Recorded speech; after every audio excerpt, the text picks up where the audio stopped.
Hello there everybody, Martin here from Affinity for Commander. Today I'm going to be explaining the new rules update which affects all Magic players, not just those of you who play Commander, so it's definitely worth sticking around to make sure you don't get caught out in your next game of Magic. As always, if you're thinking of making a purchase through any of these websites, then be sure to do so via our affiliate links in the video description. It won't cost you anything extra to use these, but it really helps out the channel a lot. And as always, all prices for cards which you see in this video are found from our wonderful sponsor cardmarket.com. So, as of the release of Foundations, the rules surrounding how combat works in Magic the Gathering have been rewritten on a fundamental level. This includes the removal of a combat step known as the Combat Damage Assignment Order.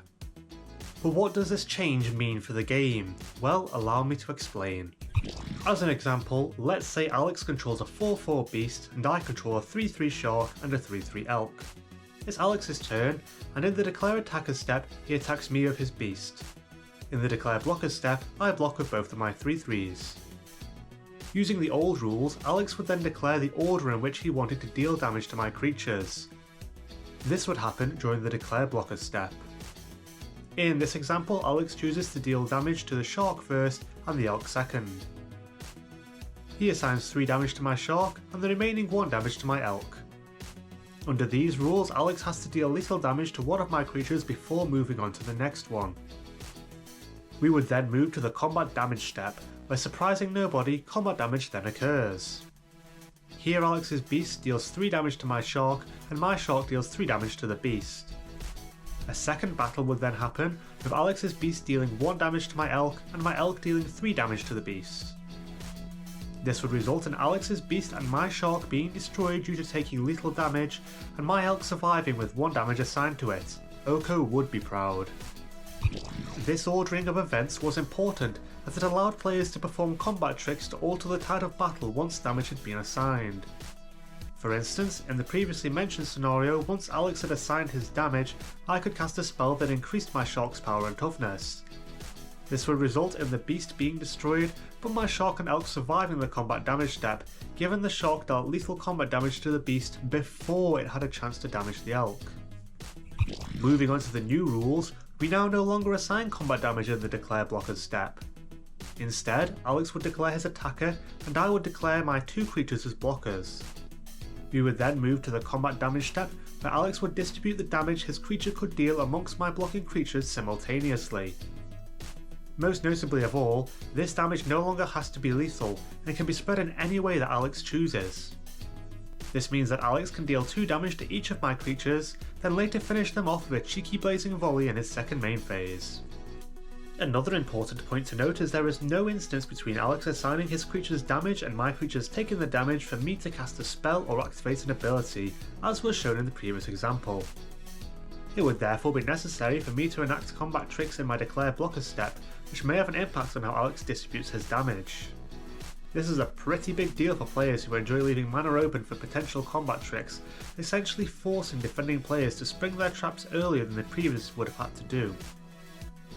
And as a side note, creatures with trap will still have to deal little damage to a creature before the excess damage they assign is reassigned to the defending player, so you can't cheat this new rule to deal 1 damage to multiple creatures and have the rest trample over to your opponent. I know that at least one of you out there was thinking about doing this. In addition to this rule change, there are a few other things that Wizards have adjusted with the release of Foundations. For one, there's been an alteration to spells and abilities which have creatures enter the battlefield tapped and attacking an opponent or a permanent they control. If that player or permanent is no longer in the game when the creature enters, it simply enters not attacking. This, in my opinion, is a much better ruling than the previous one, which would have the creature not enter the battlefield at all. And, possibly the most controversial rule change so far, is that all Universes Beyond sets released after Foundations will be legal in all constructed formats, including Standard. Now, to be clear, this only counts for yet to be released sets, so you won't be seeing Gandalf or Ezio in your Standard games anytime soon. It does however mean that the upcoming Final Fantasy, Spider-Man and yet to be revealed Universes Beyond sets will be Standard legal. So it is entirely possible that you could see Dr. Octopus wielding Masamune riding a Mad Max style motorbike attacking Liliana in a game day near you. But what does this have to do with Commander, Martin, I hear you ask? Well, quite a lot actually. Certain cards which only really see play in Commander due to them not being legal in Standard and not good enough for other constructed formats may now find a new home in Standard. This has the potential to increase the price of your cards, making your Commander decks cost even more than they already do and lowering the availability of them to Commander players.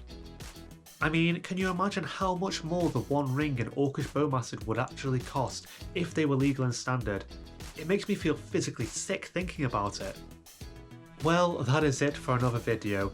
What do you think about these changes to the Commander rules? Let me know in the comments below whether you support them or are against them. As always, I'd like to give a huge thank you to each and every one of our incredible patrons, without whom we'd be unable to continue making content such as this. You guys are truly awesome. Don't forget that you can help to support the channel for free in 4 quick and easy ways: liking this video, subscribing, hitting that bell icon, and leaving us a comment. I read them all. That's it for now though, we'll see you next time. Stay awesome!